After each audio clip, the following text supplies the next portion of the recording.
Sagantaa BBC Afaan Oromooti. Nu waliin tura.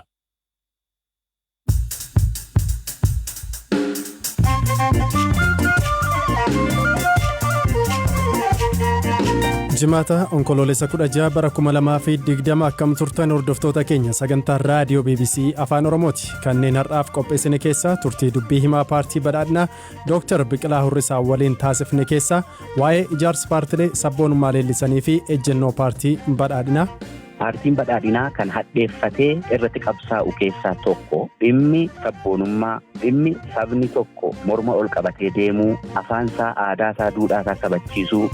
Dhimma filannoo fi namoota siyaasaa hidhaman jedhamanis waliin dubbanneera. Dargaggoon ol dhaabaa dabalee meeshaa alaa galchuun biyya keessatti diroonii walitti suphuun awwaannisa qolachaa jiru. Dirooniin kun bakka namni hin geenye, pileeniin guddaa kun bakka hin geenyetti deemtee hojii hojjetti waan ta'eef saksasiinsee baay'eedha. Oduu gaggabaaboo idil addunyaas qabannee jirra kan isiniif dhiyeessu Zalaalam Taaddisaati. Naannoo Amaaraatti ji'oottan 3 darban keessatti qofa namootni 100,000 ol dhibee busaan hubamaniiru. Naannichatti dubartoonni ulfaa fi ijoolleen ganna 15 gadi dhibee kanaan caalaatti qabamuu isaanii fi hanqinni meeshaalee ittisaa dhibee busaas isaan qunnamu waajjira fayyaa hawaasa naannoo Amaaraatti qindeessituun ittisa dhibee busaa aadde Mastawaal Warquu BBC'tti himaniiru. Torbeedhaa torbeetti dabalaa jira. Waqtii kanatti kan eegamu ta'us isa eegameen ol darbeera. Waxabajjii irraa eegalee hanga ammaatti namoonni 100,000 ol dhibee busaan qabamaniiru. Dhibeen kun ammoo baay'inaan kan baay'atee jiru naannoo lixa Amaaraa keessattidha. Lakkoofsa namoota busaan qabamanii naannicha keessaa parsantii 86 yoo ta'u, kan hafan immoo baha naannoo Amaaraatti kan argamanidha jechuudha. Jalqabarratti akkuma biyyoolessaatti yeroo hojii qoricha biifuu hojjennu godinoota caalaatti hubaman filanneetidha. Ta'us akkuma biyyaatti hanqinni keemikaalaa waan jiruuf bakkeewwan keemikaalaan biifuun nurra ture biifuu hin dandeenye. Dabalataan ammoo hanga keemikaalaa nuuf ramadame irraa ka'uun godinoota 53 filannee turre. Ta'us godinootni 9 guutummaa guutuutti homaa isaan hin geenye. Inni biraan hawaasa dhibee busaaf saaxilamoo ta'aniif waggaa 3 agoobarriin haaraa bakka buufamaafi. Kanaaf bara 2013tti godinoota 55f bakka buufamuuf karoorfame kan ture ta'us harka keenya kan galeeru garuu kan godinoota 3 qofadha. Amma godinoota 44 keessatti keemikaala biifaa jirra. Kan biraan ammoo agoobarriin kun ariitiin akka nu ga'uuf ministeera fayyaa waliin bilbilaanis ta'ee imeeliin haasa'aa jirra.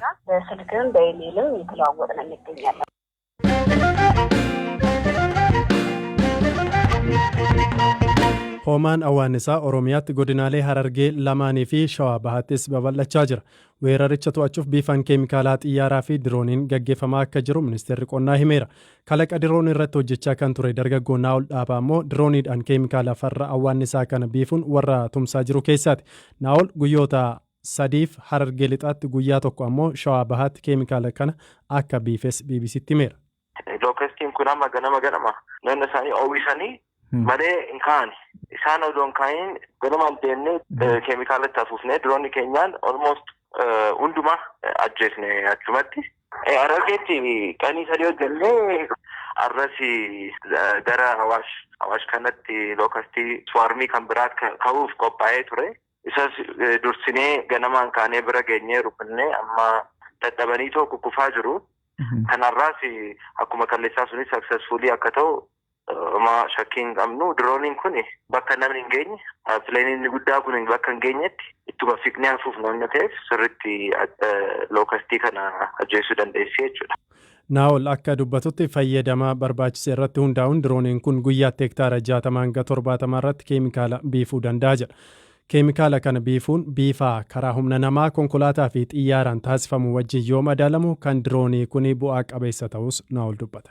Makiinaadhaan yoo ta'e bakka fagoo deemtee ispiree gochuu dandeessu asfaaltii irra qofa. Hoggaa ispiree kan namaa sun immoo kan deemanii maanuwaalii sun yaaltu keemikaalli malataaniin kun miidhuu danda'a jechuun ajjeesuu danda'a namaaf.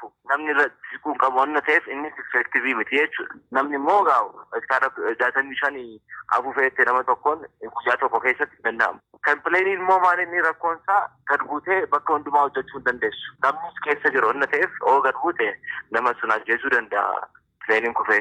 Amma kan dirooniin kun maa inni tokko nama baattee hin deemtu waan ta'eef oo kufeeyyuu lubbuu namaa hin ajjeestu. Isaan ala garuu dirooniin kun keemikaala baatee sirraa fagaatee namarraa fagaatee afuufa. Boolla keessa seenee afuufuu danda'a, mukarra afuufuu danda'a. bakkuma barbaadetti afuufuu danda'u waan ta'eef baay'ee effective kan ta'e diroonii kana fayyadamuudha jechuudha. Kanaaf diroonii kana irratti sirriitti hojjechaa kan jirru biyya keessatti. Sagantaa raadiyoo BBC Afaan Oromooti oduuwwan gaggabaaboon isinitti hima. Hooggantoonni hojii mootummaa qabeenya isaanii hin galmeessine 100 qabeenya isaanii akka qulqullaa'uuf poolisii federaalaaf darbuu fi koomishiniin naamusaa fi farra malaammaltummaa federaalaa hooggantoota mootummaa federaalaa fi bulchiinsa magaalaa Finfinnee 100 qabeenya isaanii hin galmeessine hojiin qulqulleessuu akka irratti gaggeeffamuuf maqaa isaanii poolisii federaalaaf dabarsuu beeksiseera. Gareen qorattoota yuunivarsiitiiwwan Ameerikaa fi UK haala roobaa waggoota darbanii xiinxaluun hidhi haaromsa Itiyoophiyaa qooda bishaanii Masirii hin miidhu jedhan. Haa ta'u malee gogiinsi waggootaaf turu kan mudatu yoo ta'e Masirii irratti dhiibbaa uumuu danda'a waan ta'eef biyyootni lamaan waliigalteerra ga'uu qabu jedhan gareen haayidirooloojistoota. Ajajaan buufata waraanaa Giinii lixaa filannoon pirezidaantummaa guyyaa lama yoo hafu humna hidhateen ajjeefaman.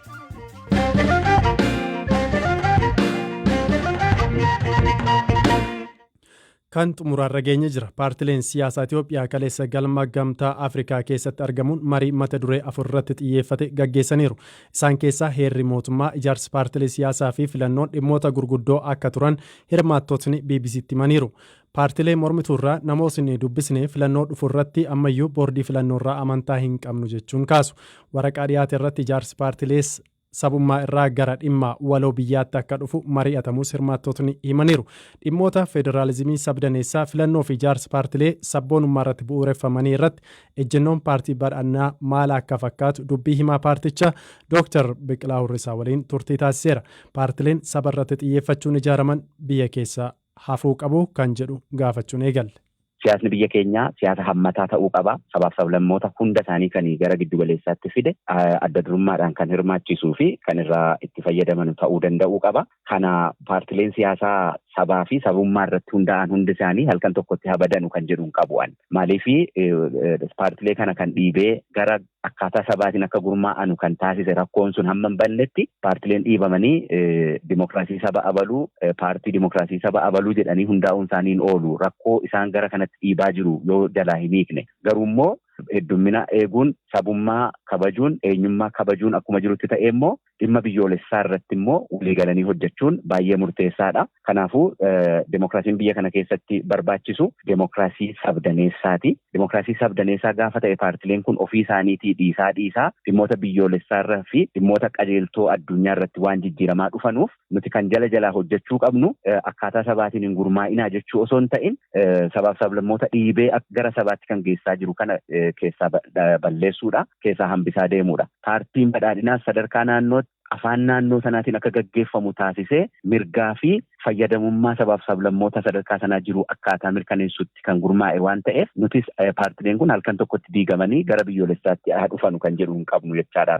Mee paartileen tokko sabboonummaa kan leellisan ni jiru biyyicha keessa akkaataa saba isaaniitiin. Ilaalcha amma irratti jirtan kun kan irratti walii siin galchuudha paartilee mormituu waliitiin yeroo mari'attanii wanti amma jedhamu kun immoo sabboonummaa dur ture balleessuudhaatiin Itoophiyaa ishee durii afaan tokko alaabaa tokko jalatti bultuu ijaaruudha jedhanii ija shakkiitiin kanneen kaasanis ni jiru. Kan akkamiin walitti araarsuu dandeessu? Egaa paartiin badhaadhinaa kan hadheeffatee irratti qabsaa'u keessaa tokko dhimmi sabboonummaa dhimmi sabni tokko morma ol qabatee deemuu afaansaa aadaasaa duudhaasaa kabachiisuu sirna siyaasaa giddugaleessaa biyya kanaa keessatti adda durummaadhaan hirmaachuu fi irraa fayyadamuu sarara diimaadha kanarratti paartiin badhaadhinaa siiriyeeslii hadheeffatee qabsaa'aa jechaadha. Dhimmi kana duubatti deebisuudhaaf jedhu dhimmoota waggoottan 27 argaman sabaaf sablammoonni bakka isaaniitti qaama raawwachiisaan seera hiikaan seera baasaan manni murtii afaan ummataatiin dubbachuu baree waan duubatti deebisuu deemu hundasaa paartiin badhaadhinaa fuuldura dhaabbatee qabsaa'a.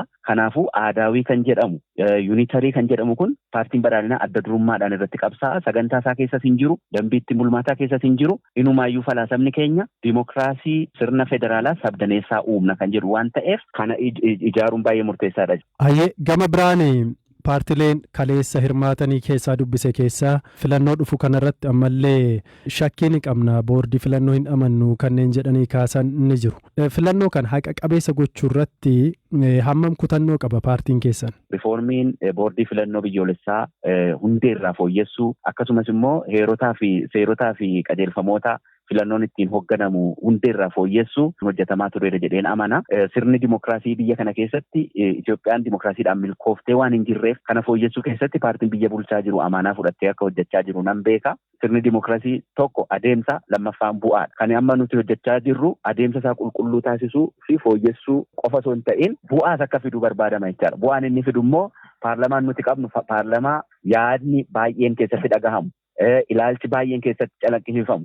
Biyyi kun karaa dogoggoraan ijaaramte waan ta'eef hadiigamtu kan jedhu dabalatee biyyi kun afaan tokko aadaa tokko saba tokkoon buluu qabdi kan jedhu lamaan isaaniiyyuu caafiin lamaan isaaniiyyuu yaada isaanii ummataaf dhiyeessanii ummanni kan filatu yoo ta'e paarlamaa seenanii yaada isaanii karaa nagaatiin akka calaqqisiisan kan dandeessisu sirna yaadni heddummina caafii hundarra jiru akkaataa itti calaqqisiisuu fi namoonni akkasiillee sagalee argatanii paarlamaa seenanii akka itti shaakalan kan taasisu waan ta'eef akka paartii badhaadhinaatti moohatanii mootummaa hundeessuun dursa kan kennamuu fi kan irratti wal fixnu osoo hin ta'in sirna biyya kanaa dimokiraatessuu fi dheebuu biyya nagaa biyya badhaate biyya sirna dimokiraasiidhaan beekamtuu taate deebisuu irratti hundaa'eeti kan paartiin badhaadhinaa hojjechaa jiru.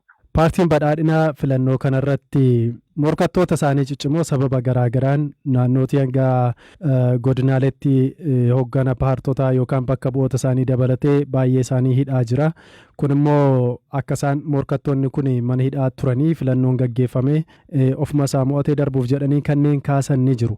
Tarii dimokiraasii fiduu barbaadan kanaaf hidhaa biyyittii keessa jiru sababoota garaagaraa waliin wal qabate akkamiin wal simee deemuu ni danda'a? Egaa waa lama wal makanii deemuun baay'ee rakkisaadha. Sirna jijjiiramaa keessa immoo waa lamatu si qora. Tokkoffaa biyya keessatti seera kabachiisuun waan tokko ta'ee siyaasicha hooggananii galmaan gahuun immoo waan biraa ta'eet bakka tokko tokkotti kun wal makamee nama rakkisa jechaadha. Tokkoffaa seera kabachiisuu fi olaantummaa seeraa mirkaneessanii biyya tokko hoogganuu keessatti qulqullinaan hojjechuun barbaachisaadha. Kana keessatti namni yakka raawwateera jedhee sirni haqaa keenya poolisiin abbaan alangaa manni murtii yakki raawwatameera yakka qulqulleesseen seeratti dhiyeessa yoo jedhe isa mana murtiitiif poolisiidhaaf abbaa alangaatiif dhiisuun barbaachisaadha. Namoonni hidhaman hundi ka'anii miseensa paartii siyaasaa mormitootaa waanan ta'eefan hidhamaa jira. Kanaaf filannoo mo'achuudhaa jedhee paartiin biyya bulchaa jiru na hidhaa jira yoo jedhe biyya kana keessatti siyaasicha kunuunsuudhaaf jecha heera kabachiisuun hin hafaa deemaa jechaadha. Kanaafuu akka nama dhuunfaattis ta'e akka hooggansa biyya kanaatti siyaasa kunuunsuudhaaf jecha seera kabachiisuun dhaabbachuu hin qabu jedheen amana. Kana jala sarareen dubbachuu barbaada. Namoonni shakkamanii hidhaman jedhaman kun yakka goggogaadhaan kan hidhaman akka ta'e poolisiin dubbachaa jira. Akkasumas immoo abbaan alangaa dubbachaa jira. Mana murtiittis bifa sanaan himannaan itti banamee jira. Dhimmi seeraan laalama. Dhimma siyaasaa akka siyaasaatti ilaaluun barbaachisaadha jedheen amana. Akka paartii badhaadhinaattis akkasitti amannaa jechaadha malee. Qaamni haqaa biyyittii keessa jiru siyaasa biyyittii yookaan paartii biyyittii irraatii yookaan miseensummaa irraatii bilisa ta'ee of danda'ee lammiilee isaa tajaajiluuf akka danda'uuf hojii isin hojjechaa jirtan yookaan birmadummaa isin kennaa jirtan maal fakkaataa fuulduratti paartiin keessan isa kanarratti maal hojjeta? Rifoormii gurguddaan poolisii irratti hojjetamee jira. Rifoormii gurguddaan sirna mana murtii keenya irratti hojjetamee jira. Rifoormii gurguddaan sirna tika biyyaa keessatti hojjetamee jira. Rifoormii gurguddaan raayyaa ittisa biyyaa keessatti hojjetamee jira. Rifoormiin kun bu'aa buusaa deema jedheen amana akka dhuunfaa kootii. Haa ta'u malee akkuma amma kaafte waggaa 27 waan deemaa ture waan wallaaqee waan qaamni adda addaa wallaaqee seera baasaan seera raawwachiisaan seera hiikaan madaalli isaa eeguu keessatti hanqina guddaa kan qabaachaa ture waan ta'eef wanti amma yaalaa jirru kunii fi waggaa lamaan darbe hojjetame kuni halkan tokkotti bu'aa buusuu dhabuu danda'a. Garuu kutannoon mootummaa immoo beekantiin kennamuufii qaba, appirisheet ta'uu qaba. Kana keessatti sirni mana murtii eenyuufuu osoo gadi hin jilbeenfatin heeraa fi seeraa fi sammuu isaatiif qofa jedhee dhugaa akka barbaadu taasisuun baay'ee murteessaadha. Kabajamtoota dhaggeeffattoota keenya gabaasa kan bal'ina isaa boru marsariitii keenya irraatii argachuu ni dandeessu dhimmoota biroo waliitiin jechuudha. Sagantaa jimaata galgalaaf qopheessine asuma irratti xumurreeti kan jiru kan isiniif dhiyeesse. Ani Zalaalam Taaddisaan ture qopheessituun sagantichaa immoo Firaafoolii Dhugaasaatii torban gaarii qabaadha. Sagantaan raadiyoo keenya gaafa wiixataa gara keessanitti kan deebi'u ta'a turtii gaarii.